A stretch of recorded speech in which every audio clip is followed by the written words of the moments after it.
తాకట్లో ఉన్న మీ బంగారాన్ని విడిపించి ఆ రోజు ఆన్లైన్ రేటుకి కొంటాం. Sharma gold company. నమస్కారం, శ్రీమాత్రే నమః. Welcome to Suman TV. నేను గీతాంజలి. ప్రస్తుతం మనతో పాటు ఉన్నారు ప్రముఖ ఆధ్యాత్మికవేత్త శ్రీమతి డాక్టర్ భట్టిప్రోలు విజయలక్ష్మి గారు. వారితో మాట్లాడి శ్రావణ మాసం అనగానే మనకి ఎన్నో సందేహాలు వస్తూ ఉంటాయి. మరీ ముఖ్యంగా అమ్మవారి గురించి, అమ్మవారికి సమర్పించవలసినటువంటి నైవేద్యాలు కావచ్చు, ఆవిడకి పెట్టే వస్తువులు కావచ్చు, ఆవిడ అలంకరణ విషయంలో కావచ్చు, ఇలా ఎన్నో సందేహాలు. వాటన్నిటికీ వారి నుంచి సమాధానం మనం తెలుసుకుందాం. అమ్మ నమస్కారం. నమస్కారం గీత. ఎలా ఉన్నారు? బాగున్నాను. చేతులెత్తగానే చక్కటి శబ్దం వస్తాయి. ఇదే అడగాలనుకున్నాను. గాజుల గురించి చాలా చక్కగా ఉన్నాయి మీ గాజులు కూడా. అలంకరణ వస్తువుగా మంగళప్రదంగా భావిస్తాం మహిళలు.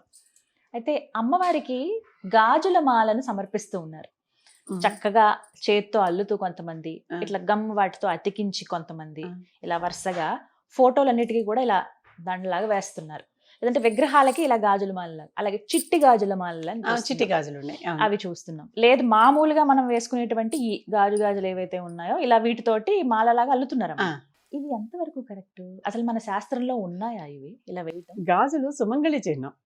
ఎందుకంటే సౌభాగ్య చిహ్నాలలో గాజులు కూడా ఒకటి. పంచమంగళ్యాలు అనుకున్నామే, దాంట్లో గాజులు కూడా ఒకటి. కనుక ఎవరైనా ఇంటికి సుమంగళి వస్తే లక్ష్మీ రూపంగా భావించి ఆ లక్ష్మీ రూపానికి గాజులు ఇవ్వటం అనేది ఒక పద్ధతి.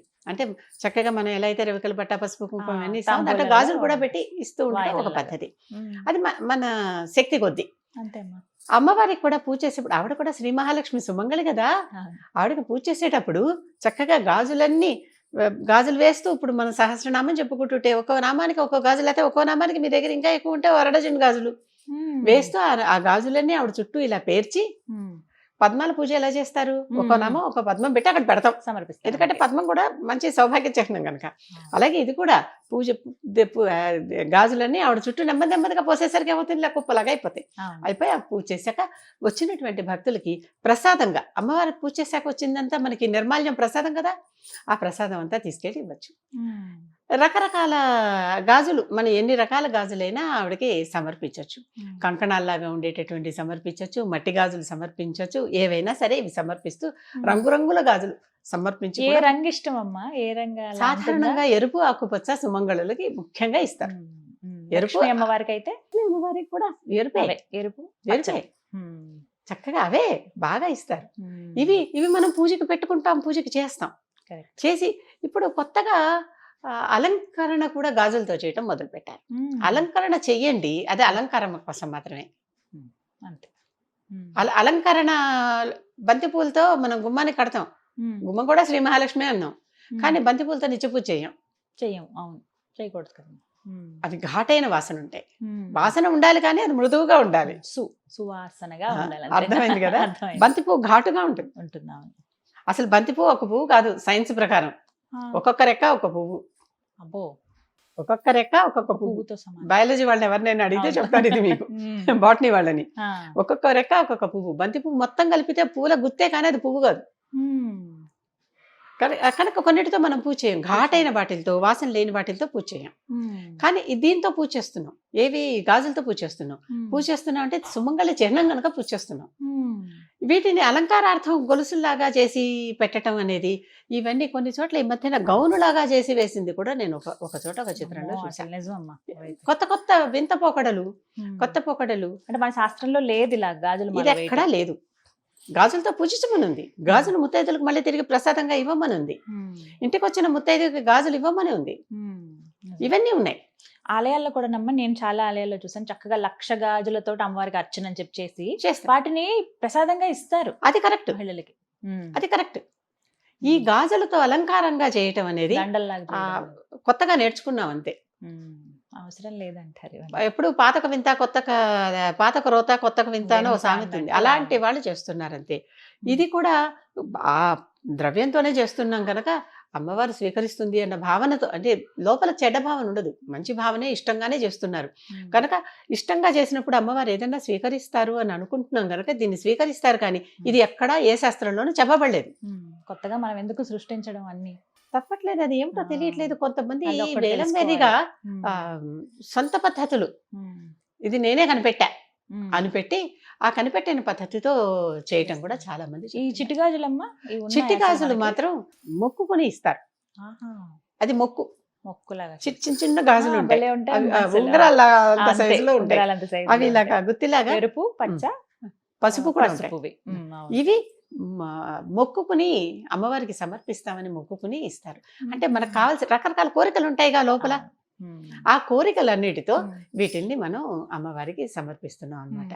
అమ్మవారికి సమర్పించేటటువంటిది ఎప్పుడూ కూడా మనం మొక్కుకున్నది సమర్పిస్తాం, లేదా శాస్త్రంలో ఉన్నది పెడతాం, లేకపోతే ఆవిడకి ఇష్టమైంది అని మనకు ఏదైనా భావన కలిగితే అవి పెడతాం ఎప్పుడైనా సరే. అంతేకాని కొత్త కొత్త పద్ధతులన్నీ గాజుల మాలల్లాగా వేసేయటం అంటే, మాల వేస్తే చక్కగా మీరు ఆభరణాలు వేయండి. కరెక్ట్. నేను కూడా పూజలో అమ్మవారి కోసమని ఒక సెట్ కొనుక్కుని పెట్టుకుంటే అది అమ్మవారికే వాడతా. మళ్ళీ మనం ధరించాక అమ్మవారికి వేయటం అనేది కూడా అంత శ్రేయస్కరం కాదు. ఇష్టానికి చేస్తూ ఉంటాం కొన్ని, కానీ అది అంత ఇష్టం అంటే మనకు ముచ్చట కనుక.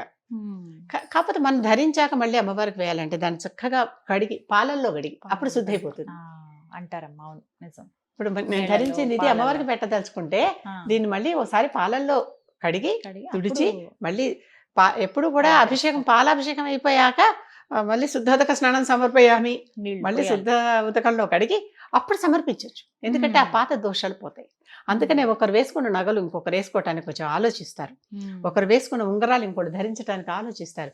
ఆలోచించేవారు అలాంటి మీకు సందేహాలు ఉంటే చక్కగా వాటిల్ని మీరు పాలతో కడగండి, తర్వాత శుద్ధోదకంలో కడగండి, ఒకసారి అమ్మవారికి సమర్పించండి, మన ఇంట్లో అమ్మవారికే పూజా గదిలో, తర్వాత ధరించండి. ఏమి దోషాలు ఉండవు. ఇవన్నీ కొత్త కొత్తగా వచ్చేటటువంటి గాజుల మాలలు ఇవన్నీ ఉన్నాయే, మాలలాగా వేశాక అది ఇంకెవరికి ఇవ్వటానికి పనికిరాదు. ఇవ్వద్దు. ఇంకెలా ఇస్తారు? అవన్నీ అతికిచ్చేసారుగా, అల్లేసారుగా, మళ్ళీ అవన్నీ బ్రేక్ చేస్తుంటే ఎన్ని దిగిపోతాయో. మళ్ళీ ఇదొక భయం. విడివిడి గాజులు సమర్పిస్తే విడివిడి గాజులే తీసుకొచ్చి విడివిడివే ఆ పీట చుట్టూ కలశం చుట్టూ అలంకరించి అవే ఇస్తే ఇంకా మంచి. వెంకటేశ్వర స్వామికి అష్టదళ పాద పద్మారాధన చేస్తే చక్కగా పద్మాలన్నీ పక్క పక్కన పెట్టి చేస్తున్నారా లేదా? ఎక్కడైనా అలాగే చేస్తారు. కొత్త పద్ధతులు వస్తున్నాయి. కొత్త పద్ధతులు వచ్చేటప్పుడు అవి శ్రేయస్కరమా కాదా? శ్రేయస్సు ప్రేయస్సు అని రెండు. ప్రేయస్ అంటే ఏంటంటే మనకి ఇష్టమైన, శ్రేయస్ అంటే మనకి శ్రేయాన్ని చేసేవి. అది ఆలోచించుకుని మన మనసుకి ఇష్టమైంది చేస్తున్నామా, మనకి మేలు కలిగేవి చేస్తున్నామా, ప్రతి వారు ఈ రెండు మాటలు గుర్తుపెట్టుకుని శ్రేయస్సును కలిగే పనులు చేస్తే మంచిది. ప్రేయస్సు కూడా ఒకసారి మన సంతోషం కోసం కొన్ని చేస్తాం, అవి మన ఆనందం కోసం. అది శాస్త్రంలో మాత్రం గాజులు మాలలాగా చేసి వేయమని ఎక్కడా లేదు. గాజులు చేతికి ధరించడానికే చక్కగా అవే వాయనం ఇచ్చుకుంటే ఇవి హస్తాభరణాలు ఇచ్చినట్టే కదా. తప్పనిసరిగా ఇవి హస్తాభరణాలు, సుమంగళి చిహ్నాలు, సౌభాగ్య చిహ్నాలు. ఇవి ముత్తైదులందరూ ధరించవలసినవి. గుడికి వెళ్ళగానే ఇచ్చుకోవచ్చు, లేకపోతే ఇంటికి వచ్చిన వాళ్ళకి వాయినంగా ఇచ్చుకోవచ్చు. చక్కగా అమ్మవారికి ఇచ్చినట్టు చాలా స్వయంగా. నాకు చాలా సరదా గాజులు ఇవ్వటం అంటే.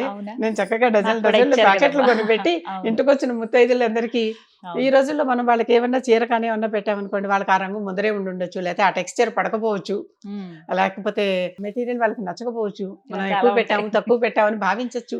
గాజుల్లో ఆ లోపాలు ఉండవుగా, వాళ్ళ సైజ్ సరిపోతే సరిపోతుంది. నాకు అలాగే ఇచ్చారు. రకరకాల సైజులు గాజులు తెచ్చిపెట్టుకుని ఎవరికి ఏ సైజ్ సరిపోతుందో అది చక్కగా వాళ్ళు వాడుకుంటారు కదా. గాజులే వేసుకోని వారి గురించి నేను చెప్పట్లేదు. అందుకే నాకు ఇచ్చారు, నేను నిండుగా మీరు చక్కగా వేసుకున్నారు, ఇస్తే నాకు సంతోషం అనిపించింది. అది చాలా సంతోషం. చాలా చక్కగా వివరించారు కూడా. ధన్యవాదాలు.